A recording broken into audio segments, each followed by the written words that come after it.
عثمان ابن عفان رضی الله تعالی عنہ څومره حیاناک صحابي او څومره تقوادار صحابي.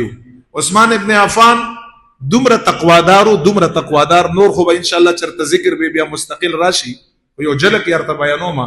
دومره تقوادار صحابي مبارک فرمایي چې په کوم سترګو باندې ما په اول ځل رسول الله مبارک ته وکاته په دغه سترګو باندې په ټول عمر ادب د وجه نه ما بیا خپل شرمګاه ته نه کتلی په ټول عمر په دغه سترګو باندې ما بیا داسې ځای ته نه وي کتلی چې هغه نامناسبي وجه سره ځکه دا سترګې د رسول الله والضحا مخ مبارک باندې لګېدلي.